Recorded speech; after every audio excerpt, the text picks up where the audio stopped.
What's going on, everybody? Nick Olson, Chupacabra Offroad. Got the two-wheeler today. It's been a while since I made some moto content. Haven't really talked much about this bike that I've owned for a year, so let's talk moto. I'm out here at ECP. It's our local motocross track here in Phoenix. It's in Buckeye. It's about an hour from where I live in Peoria. There's only one other track, Motoland, down in Casa Grande, so not a whole lot going on in the motocross scene. When I used to live in California before I moved out here in 2016, I mainly rode motocross at Paula, half an hour from my front door, which is now Fox Raceway, and always loved riding moto, always. And since I moved out here, I've done more off-roading. I love all of it, single track.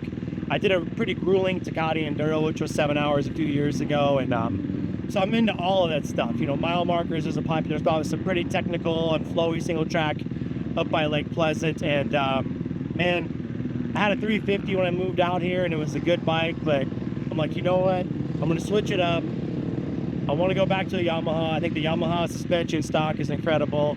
And I picked up this 2024, of course, from Point Power Sports down in El Centro.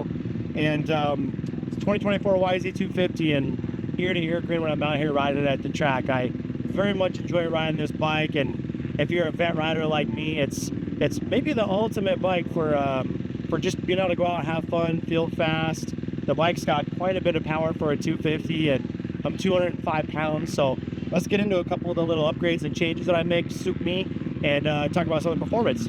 All right, since I already brought up the power topic, let's just go ahead and get into it. And a lot of these recommendations, the upgrades that I've made, really come from the YouTube community, all the good sites that review these bikes, Motocross Action, you know, average everyday owners like myself, and it's much appreciated because, you know, I didn't own a earlier 250 before this, so there's some things that change on this 24. One of the reasons why I bought the 24 is I'm so tall.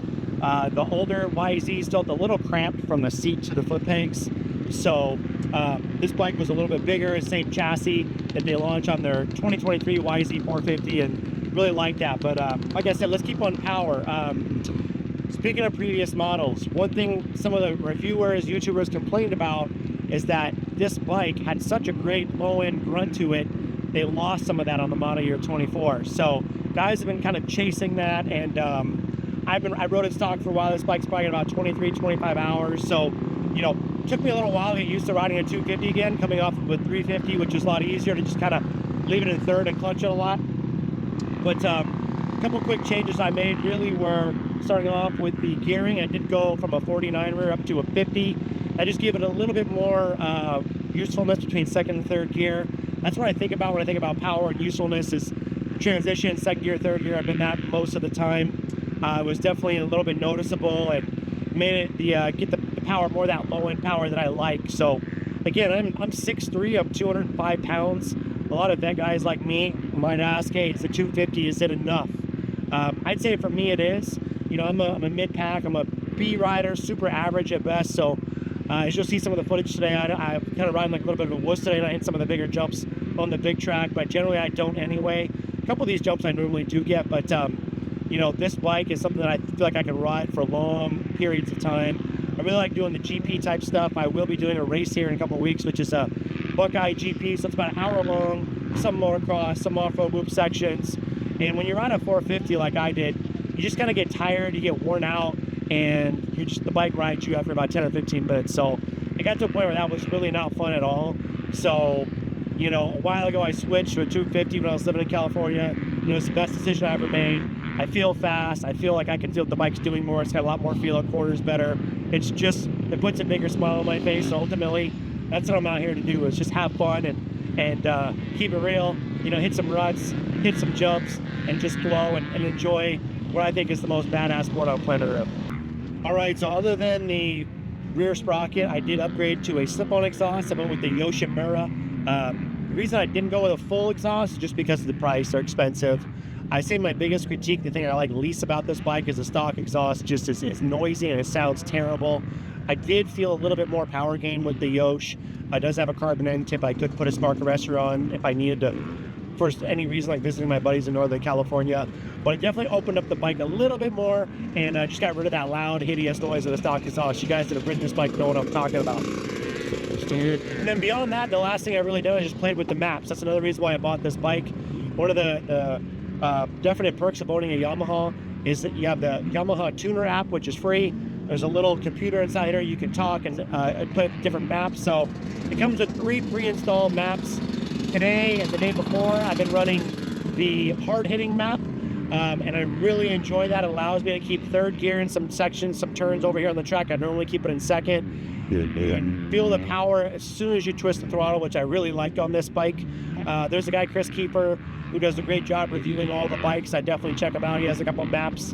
And another map I've been trying today and yesterday was the KK passive aggressive map. I didn't like it as much. I felt like you had to twist the throttle more, and it didn't have as much bottom end. So I thought, you know, the combination with the gearing, the exhaust, and the more aggressive map has made the power something I really like. If I do decide to search for more power, the next thing I might do is spend some money with the twisted development. I might do the airbox and the ECU mod. That's $1,500, but everyone seems to rave about that because it opens up the airbox. One thing I did order that's going to be hopefully a cheap upgrade and it's going to look a little bit cleaner regarding the airbox is Cycra makes an airbox cover that has some pre-drilled holes and it opens it up a little. So a lot of guys have been doing that just to get this thing to breathe a little bit better. So the Cycra is a factory fit. It's $45. It's going to look cleaner than me. Drilled some holes on my nice new bike, and we'll see if it makes any improvement. But, you know, it sounds like really a little bit more air is what helps this bike, you know, reach its full potential in terms of being the best 250 in terms of overall power band that most people have liked and preferred. So next up, let's talk about ergonomics. One thing that I mentioned earlier is that I'm tall. I'm really tall and goofy for this sport, and the bikes generally don't fit me very well. So a lot of comments, a lot of people like myself that are tall and ride moto. It's kind of a popular topic I've noticed online. Hey, what works? And I feel like I've tried everything over the years. I've tried the tall seat, the tall bars, the all bars, the tallest seat, the drop down pegs. But what I think works well is a bike that actually still handles nicely and is something that I enjoy riding the most is lowering the foot pegs, keeping the seat the stock height, and then keeping the handlebars all the way forward on the bar mount options. And then I use a Renthal 930. I really like these Renthal twin walls. They have a lot more flex. They do bend more in a crash compared to Pro Tapers, but I just like the feel of them. I like the vibration, absorption qualities of them. So it's not necessarily a tall bar, but I've always noticed once the bars get higher off the ground, I just don't like how it handles. So somewhat low bar all the way forward, stock seat, and then for this bike, I did upgrade the pegs. These are titanium pegs, which were a lot of money. Sorry, that 2-stroke 500 fired up. So the pegs were a lot more money than I wanted to spend, but Works Connection makes a mount that drops them down 4 millimeters. And these titanium pegs are super sharp, they're wide, they're comfortable. So I do it on every bike. All of my bikes get a drop down peg. Yes, my feet do catch more when I'm off-roading, riding in ruts, but it's just something that opens up from here to here and makes a big difference for me. And finally, ergonomically, speaking of being tall and goofy, I added these stake pegs. Now, these look really dorky on the bike, but man, they really helped me a lot. After years of trying to get around it, squeezing the bike more, I just always get more arm pump. I tend to ride like a mountain bike. I focus a lot on technique more, sticking my butt out, balls on my feet. And these really help me catch the boots and keep my body in a more upright position, keeping my chin closer to being in the front of the bars, which drastically reduces me holding on and getting the arm pump that honestly I've really suffered with quite a bit. So you combine that and all the ergonomic changes with riding a 250 with less power, the whole package just ends up being something that I enjoy riding because, you know, when I'm not getting arm pump, I'm always having a lot more fun. And luckily, I really haven't had a whole lot of arm pump for years. I used to run steering dampeners. Granted, I would do a lot more desert riding and things, but it was always a bit of a crutch. And I don't know if it really helped or hurt, but it really was about, you know, my lack of core strength. I think my poor riding position and not using my legs enough. So it's something I think about a lot. And with all these items, it really helps me being, like I said, 6'3", 205 with long legs. I got a 34, 35-inch inseam. I'd recommend all these, and I heard people really like these too. My buddy did Baja, pounded a lot of whoops. It allows you to loosen up your arms a little bit, and you know, a lot of you guys probably like me and struggle with arm pump. And while they're not the prettiest looking thing on the bike, I don't know if I could ride it out of my hair at this point. So the last final upgrade I just made was I just invested in getting my suspension redone. As you can imagine, this bike stock was undersprung for me. One thing I noticed on some of the flat sweeping turns, particularly here on the vet track, and me being so tall riding off the back of the bike, is I had quite a bit of the bike sagging in the rear and raking the front end out and just feeling, you know, flat sweeping turns, particularly left-hand turns, I struggle with. I think in the tight, twisty, rutted turns, bike always feels good, but going up in the spring rate, I went up 2 spring rates in the rear, went up 1 in the front. I splurged and got the DLC coating on the lower fork legs, which I think is sick. I'm such a big fan. I wish I would have bucked up and got the gold upper tubes maybe one day. But so far, I'm really liking the adjustment. The bike definitely feels a lot more level. So far as I got the bike, I rode it out in the desert the day before and rode it here. So I got a good feel of how the bike's going to feel for me in all conditions. Yep. So suspension-wise, it's always been tricky. I usually go with like a GP type of setting, which is, you know, some motocross, soft motocross, or a little bit of an off-road type setting. That's one of the reasons why I had the bike I had before, the Husqvarna with the air fork, because you could soften it up, and it worked out good when I did the Takati hair scramble because it was so slow and so technical. You could really soften the front up quite a few rates. But honestly, the Yamaha is so much better than my, I had a 2017 Husky, so it was older. But even after I did a spring conversion, I'd be out here at ACP, I'd soften it up so it worked good on the Met track, and then I'd go over to the Pro track and I'd have to stiffen the front up like 6 clicks. This bike in stock form, I come up with the setting to work good on both tracks. And as you can see from the riding footage, I was riding like a bit of a turd today. I wasn't really hitting some of the jumps I normally do. It's a little soft and greasy after the rain, but you know, I really want a setting that's going to be stiff enough for me hitting some of the bigger jumps here on the Pro track, feel good and balanced on the Vet track, and then of course be soft enough to be grippy out in the off-road, out in the desert, even when it's dry.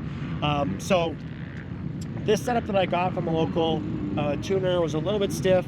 I played around with the settings quite a bit. I backed off the compression 3 clicks, and then I've also reduced some of the rebound because it just felt sluggish. I've kind of sped up the rebound front and rear. I even softened the rear a little bit just to try to find the type of balance I'm looking for. I definitely noticed the bike is a lot more balanced because I've gone up in the spring rate here in the rear and what he's done with the valving. Every time you get your UTV revalved, your dirt bike revalved, just the bike, you know, the vehicle, the machine, it feels so much more stable. And there is a much more of a balance going through wallowy turns, that type of thing. That is going to be important when I'm out here in the off-road and moving around the big bumps and turns and things that really upset the bike. So made a lot of progress there. So, you know, honestly, it's hard for me to really feel what I want out of the rear end. I don't want anything weird it's going to buck me, but I focus a lot on the front end feel because, you know, that's where I'm going to hurt my arms the most. And, you know, having more of that grip and that feel is something that allows you to corner more aggressively. And I feel like generally because I'm so lanky, I go a little stiffer on the rear and softer on the front because I ride off the back a little more than most people. So I'm pretty soft with my settings here. I think it's going to work out. I don't know if I have to go back down to spring rate, but you know, I'm going to try to ride more aggressive, ride more over the front, and it's definitely not so stiff that I'm not using all of the travel. The valving feels good. It feels solid and secure. Like there's quite a bit of ramp up if I do flat land a jump or case a jump. So I'm pretty stoked on it. But overall, you guys can see I'm going to go back out and pad out some more motos. The track is drying out. It's ruddy. It's rough.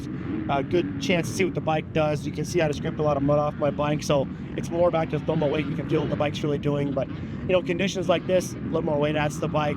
You blow through the stroke a little bit more, so it's a good chance to kind of feel what the bike is going to be like in different conditions. So it's rare we get some gushy ruts. This reminds me of being back in California, particularly NorCal. I don't want to complain about it, but it's gushy and squishy for here. You can see some of the sections, there's just big ruts that kind of block off some center sections, some lines I normally take, but it's fun. It's real motocross, is ruts and all that. So I want to get some more motos in, share some footage with you guys. Hope you guys dig the moto stuff. It's a passion of mine. I love doing it. I'm gonna do it as long as I'm walking. Like I said, I'm doing a race here. I'll probably film and shoot that, put that on the YouTube channel. So let me know if you guys like the moto content, if you guys want to see more. Thanks for watching and subscribing. We'll see you on the next one.